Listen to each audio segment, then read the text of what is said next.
بادشاہ تیرے کپڑوں سے برکت ڈھونڈیں گے۔ یہ حضرت مسیح موعود علیہ السلام کا وہ الہام ہے جو ایک پیشگوئی کا رنگ بھی رکھتا ہے۔ گیمبیا کے governor general sir F M Singhateh اس پیشگوئی کے پہلے مظہر بنے جب انہوں نے حضرت خلیفۃ المسیح الثالث رحمہ اللہ سے حصول برکت کی خاطر حضرت مسیح موعود علیہ السلام کے کپڑے کی درخواست کی۔ ہماری زندگیوں میں ایک لفظ کا بہت عمل دخل ہے اور وہ ہے برکت۔ ذرا سوچیں، درود شریف میں نبی کریم صلی اللہ علیہ وسلم کے لیے برکت کی دعا، خلافت کی برکات، کھانا کھاتے ہوئے برکت کی دعا، مالی قربانی سے پیسے میں برکت وغیرہ۔ پس برکت کا یہ لفظ جس کے معنی خوشگوار اثر، ترقی یا زیادہ ہونے کے ہوتے ہیں، ہماری روزمرہ زندگی میں نہایت اہم ہے۔ انبیاء و اولیاء اللہ کا وجود بابرکت ہوتا ہے۔ اس بارے میں حضرت مسیح موعود علیہ السلام فرماتے ہیں، بباعث نہایت درجہ فنا فی اللہ ہونے کے اس کی زبان ہر وقت خدا کی زبان ہوتی ہے اور اس کا ہاتھ خدا کا ہاتھ ہوتا ہے۔ ایسا ہی ان کے ہاتھوں میں اور پیروں میں اور تمام بدن میں ایک برکت دی جاتی ہے، جس کی وجہ سے ان کا پہنا ہوا کپڑا بھی متبرک ہو جاتا ہے، اور اکثر اوقات کسی شخص کو چھونا یا اس کو ہاتھ لگانا اس کے امراض روحانی یا جسمانی کے ازالے کا موجب ٹھہرتا ہے۔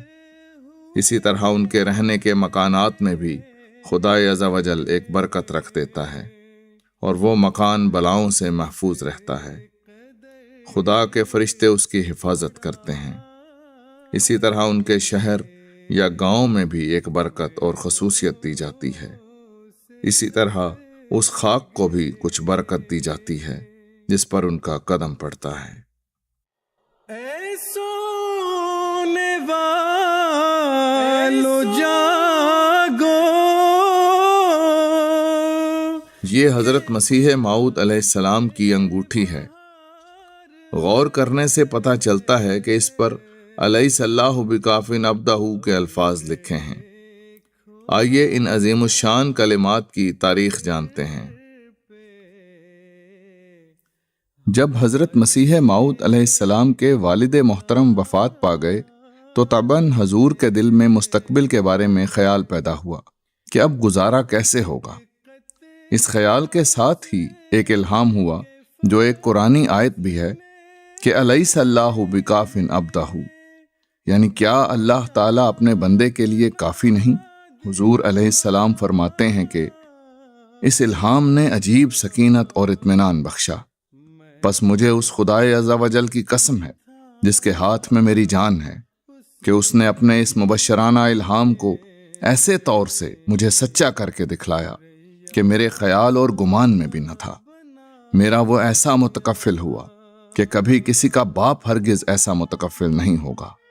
میرے پر اس کے وہ متواتر احسان ہوئے کہ بالکل محال ہے کہ میں ان کا شمار کر سکوں۔ اس عظیم الشان الہام کی عظمت کے پیش نظر آپ نے امرتسر سے ایک انگوٹھی پر لکھوا لیا۔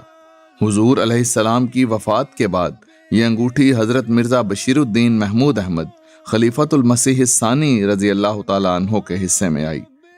اسی طرح 1892 میں ایک دوسری انگوٹھی بنوائی گئی جس پر حضور کا الہام اذکر نعمتی اللتی انعمت علیک غرست لک بیدی رحمتی و قدرتی درج تھا۔ یہ الہامات اس بات کا اشارہ تھے کہ اسلام کو از سر نو زندہ کرنے کا مقصد جو آپ علیہ السلام کے سپرد ہونے والا تھا، اس میں اللہ تعالیٰ آپ کی خود تائید و نصرت فرمائے گا۔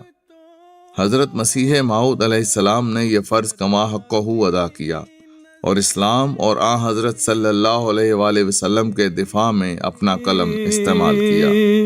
میرے وجود کی بھی یہ وہ دوات ہے جس میں سیاہی ڈال کر حضور اللہ تعالیٰ کی وحدانیت، قرآن کی عظمت اور نبی کریم صلی اللہ علیہ وآلہ وسلم کے عالی مرتبے کے ذکر میں کتب تحریر فرمایا کرتے تھے۔ حضور علیہ السلام کے زمانے میں بال پین یا موجودہ نت نئی قسم کے پین کا رواج نہیں تھا، بلکہ قلم کو سیاہی کی دوات میں بار بار ڈال کر تحریر لکھی جاتی تھی۔ تصور کریں، اسی طریق سے حضور نے 85 سے زائد کتب تحریر فرمائیں جو ہمارے پاس روحانی خزائن کی شکل میں موجود ہیں۔ حضور سفر کے دوران بھی قلم، کاغذ، دوات ساتھ رکھا کرتے تھے۔ حضرت سکینہ بیگم صاحبہ رضی اللہ تعالی عنہا اہلیہ ماسٹر احمد حسین صاحب فرید آبادی بیان کرتی ہیں کہ میں نے کئی بار آپ کو صحن میں ٹہلتے ٹہلتے لکھتے دیکھا۔ 2 دواتیں ہوتی تھیں، ادھر گئے تو ادھر سے دوات سے قلم بھر لیتے تھے اور لکھتے، ادھر گئے تو ادھر سے قلم بھر لیتے اور لکھتے۔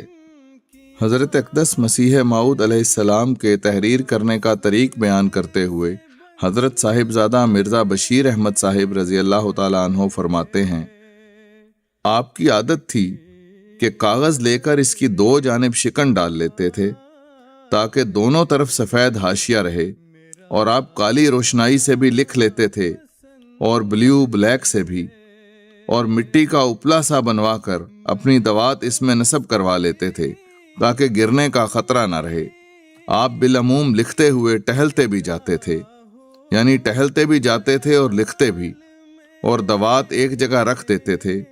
جب اس کے پاس سے گزرتے نب کو تر کر لیتے اور لکھنے کے ساتھ ساتھ اپنی تحریر کو پڑھتے بھی جاتے تھے، اور آپ کی عادت تھی کہ جب آپ اپنے طور پر پڑھتے تھے تو آپ کے ہونٹوں سے گنگنانے کی آواز آتی تھی اور سننے والا الفاظ صاف نہیں سمجھ سکتا تھا۔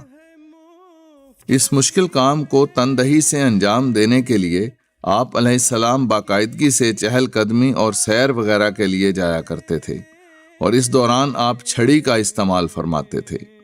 حضرت ڈاکٹر میر محمد اسماعیل صاحب رضی اللہ تعالیٰ عنہ اس بارے میں فرماتے ہیں، آپ علیہ السلام عصا ضرور رکھتے تھے، گھر میں یا جب مسجد مبارک میں روزانہ نماز کو جانا ہوتا تب تو نہیں، مگر مسجد اقصیٰ کو جانے کے وقت یا جب باہر سیر وغیرہ کے لیے تشریف لاتے تو ضرور ہاتھ میں ہوا کرتا تھا، اور موٹی اور مضبوط لکڑی کو پسند فرماتے، مگر کبھی اس پر سہارا یا بوجھ دے کر نہ چلتے تھے جیسے اکثر ضعیف العمر آدمیوں کی عادت ہوتی ہے۔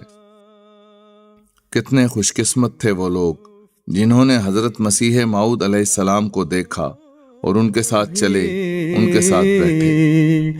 مددگار ہو گیا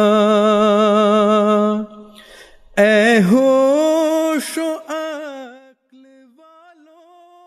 اب آپ حضرت مسیح موعود علیہ السلام کے استعمال میں رہنے والا کوٹ دیکھ رہے ہیں۔ یوکے جلسہ سالانہ کے آخری روز عالمی بیعت کے وقت حضرت خلیفۃ المسیح حضرت مسیح موعود علیہ السلام کا بابرکت کوٹ پہن کر افراد جماعت سے بیعت لیتے ہیں۔ حضرت ڈاکٹر میر محمد اسماعیل صاحب رضی اللہ تعالیٰ عنہ حضرت مسیح موعود علیہ السلام کے لباس کا ذکر کرتے ہوئے فرماتے ہیں، کوٹ عموماً باہر جاتے وقت ہی پہنتے، اور سردی کی زیادتی کے دنوں میں اوپر تلے 2 کوٹ بھی پہنا کرتے۔ اس وقت آپ حضرت مسیح موعود علیہ السلام جو عمامہ پہنا کرتے تھے اس کا کپڑا دیکھ رہے ہیں۔